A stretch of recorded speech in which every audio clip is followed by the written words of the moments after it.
আপনার ক্ষেত্রে normal delivery হওয়ার জন্য কি কি লক্ষণ দেখা যাবে, মানে আপনার জোড়ার মুখ খুলেছে কিনা কিভাবে বুঝবেন। দেখুন, আপনার ক্ষেত্রে যখনই কিন্তু জোড়ার মুখ খোলা শুরু হবে তার আগে কিন্তু যেটা হয়ে থাকে যে আপনার বাচ্চা কিন্তু নর্মাল ডেলিভারি পজিশন বা হেড ডাউন পজিশনে আসে।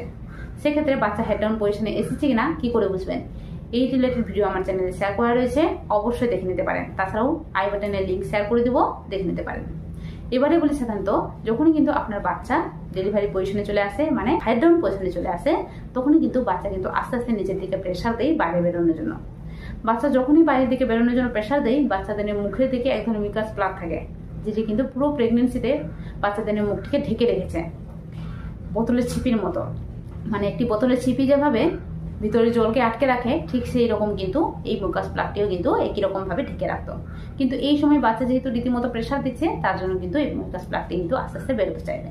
সেক্ষেত্রে আপনার জনিপথ থেকে এক ধরনের মিউকাস প্লাগ বা সাদা সাপ নির্গত হতে দেখা যাবে। এবারে অনেকেও বলবেন, আমার প্রায় পুরো প্রেগনেন্সিতে এক ধরনের সাদা সাপ নির্গত হচ্ছে। দেখুন, পুরো প্রেগনেন্সিতে যে সাদা সাপটি নির্গত হয়ে থাকে সেটি কিন্তু থাকে সাদা স্বচ্ছ কালারের এবং তরল টাইপের। কারো কারো ক্ষেত্রে হতে পারে তারের মতো সরু চেটচেটে টাইপের। তবে সাধারণত এই সময় যে সাদা সাপটি নির্গত হবে সেটি কিন্তু একটু ভিন্ন রকম হবে।